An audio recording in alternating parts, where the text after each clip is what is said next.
On the newsfeed late night, we continue now. The Special Investigation Unit has identified Gauteng, Kwazulu-Natal and the Western Cape as corruption hotspots. Of these provinces, Gauteng has the highest number of corruption reports, consisting of 44% of the complaints. Let's talk more now. We're joined by the SIU's spokesperson, KZN, who joins me via Zoom. KZN, good evening and thank you very much. Thank you for your time tonight. So how do we analyze this information? Is this individual or institutional corruption, and what are the indicators that we've been looking at? Thank you very much, Mr. Mdluli, and thank you to your viewers. This is a very interesting topic because I saw when I was reading in the papers that they are attributing this to us. Maybe let me start there by saying that in our presentation, which was for our annual performance plan to Parliament today, to the Portfolio Committee on Justice, we were painting a picture. And upon one of the things that we were painting a picture on was in relation to the analysis that was done, not by us, but it was done by analysis of corruption trends. And they were making a comparison. And they are basing their analysis on the number of reportage that they received as an organization in that. And these figures are in relation to that. It's not necessarily something that we have put together as the SIU and say these are the trends. Because as far as I remember, on the PPEs alone, the province that was in the lead in the last report that we did was the Eastern Cape, followed by Gauteng. But we have not made the analysis on the basis of this. But this analysis is only based on the reporting of cases in the analysis that this organization did. And is the reporting solely looking at political institutions and they're limiting their analysis of corruption there, or is this broad? Because, I mean, we know that corruption is not just in political institutions or even in government. It's quite broad, and it's even in the public sector. Yes, they were looking in the main in the public sector, but also looking at different things. They were looking at different kinds of trends that are formed in corruption, like maladministration, misappropriation of resources, procurement irregularities, bribery and extortion. But in the main, they were looking in government because of the analysis that they were doing. But obviously, I agree with you that corruption is not only in government institutions. And we have proven it in all our investigations as the SIU that we find a lot of private companies that are involved in corruption. Even the corruption that we are investigating government is the obvious. In most cases, we have got companies that are involved in the corruption, and hence we cannot at any point say corruption is only in government. Yeah. Is this an indication of the weaknesses in our systems, right? Because, I mean, I don't know what part of your presentation was about as far as the reforms that we need to look at. But there are theorists who would argue to say, well, this is actually testing the legitimacy and integrity of our institutional processes. And the fact that we are able to give this kind of a report and pick up where the corruption is testament to the fact that our systems are legitimate and they're working. No, I can agree with that because our systems are the way we have been doing business over a period of time, especially us as the SIU. We are very clear that we are able to find where the faults are. But the biggest challenge that we've always said is, what do we do after we've found this corruption?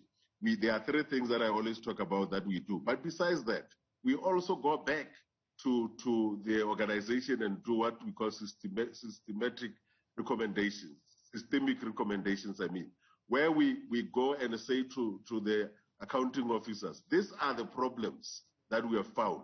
These are the loopholes that we have found, so that those loopholes can be closed. Because it is not just something that we are happy about to say we are uncovering a lot of corruption, but we do nothing about it and wait for the next one to happen. Therefore, there must be this way of engaging with the institutions that we are investigating and saying to them, here are the loopholes, these are the problems that we find, close this gap and close that gap, so that when we come back later, we are able to find less, because it will be a good thing for us to find less corruption in any institution, because that will be a sign that people are now adhering to the regulations that are there. Because the regulations are very simple, they are there, and people just go against them for their own personal gains. Now, I want to say that the SIU is dealing with one side of the coin here as far as your presentations and I suppose your plans going forward, because you deal with the one who is involved on the one side of receiving the proceeds, right?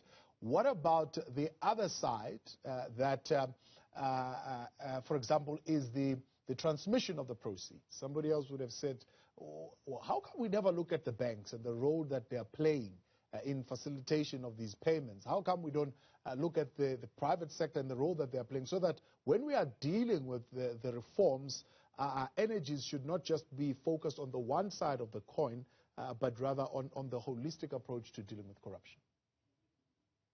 No, but we do the holistic part, because the impression is given that we are only looking at government, and I think it comes from the fact that as the SIU, our mandate is to investigate in government institutions. But when we investigate in government institutions and we find that there are companies that are not government who are doing business with government, and they are the instigators of this, as you might have seen, we take those companies, take for example in the Gauteng one, we freezed all the accounts. We went to them and wanted to know, why are you receiving this amount from government? What did you do? And then if we find that they cannot explain themselves, we take the money out of their bank account. And then we go further and recommend to government institutions to blacklist all of those companies, so that government must never do business with them. If the banks are involved, we will do the same thing. It doesn't matter who it is, but we will follow them whoever we find when we do investigations in the government institutions. Therefore, it is not a one-sided thing of only dealing with officials in the institutions. And you must even realize that we have even gone further to look at the hierarchy of who has to do what in the hierarchy of the institutions, because sometimes you find that boards make decisions, and then when there's trouble, then they resign and nothing happens to them. So then, as part of your presentation, as far as your planning going forward, where should we be directing our reforms? So obviously, our reforms are to make sure, our plan is to make sure that we get to all the corruption that is happening within the government institutions, make sure that we nip it in the bud, make sure. That is why our plan today was more about increasing our targets and making sure that we recover more money that is out there, because for us, recovery is one part that we have got control over. And we are saying anyone who has benefited, it doesn't matter who you think you are and which position you hold, we will be in a position to get to you. If you find that you have done something wrong, you've taken money that doesn't belong to you, money that belongs to the people of South Africa, we will get it back. If you have used the money to buy expensive houses and cars and so on, we will take those and they will be forfeited to the state. We'll use the special tribunal effectively in the coming year to make sure that we get to the bottom of all of that and get the money back and take it back to the institution, so that the money can be used for the purposes that it was intended to be used for. Yeah.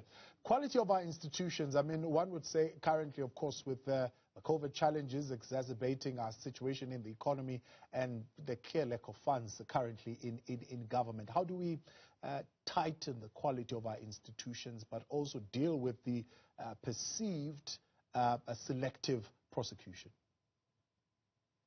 Yes, you see that the problem that we find is, it is not the systems that are problematic. In most cases, it is the people that are supposed to be doing what they're supposed to do, who then do things that are not supposed to do. For example, when we're dealing with the PPE investigation, you will see a simple example where a company was on the process of being deregistered, and then COVID happened, and then this company receives the tender. A company that was registered in February without any track record gets a tender of millions of rand the following month.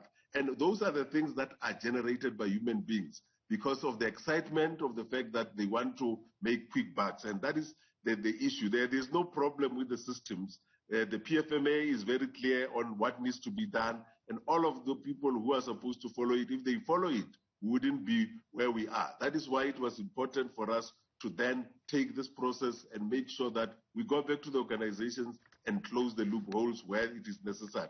And there is no such a thing as sometimes every time when people do wrong things, they do wrong things and later on cry political interference, political conspiracies. But the facts are always the fact. I always say, Thabo, that we will always make sure that all our investigations are allegation-based and all our outcomes will be evidence-based. If there is no evidence against you, we will not say anything about that. We will indicate that there's nothing that we're recommending be done to you. But if the evidence leads us to you, we will come to you regardless of who you are and what level of position you hold. SIU spokesperson Kanyako, I appreciate your time. Thank you very much for joining us tonight here on the Newsfeed Late Night. Well, there you are, presenting their plans then and citing this particular study indicating that Gauteng has been identified as one of the provinces with the highest number of corruption reports, and what we need to do and where we need to direct our reforms.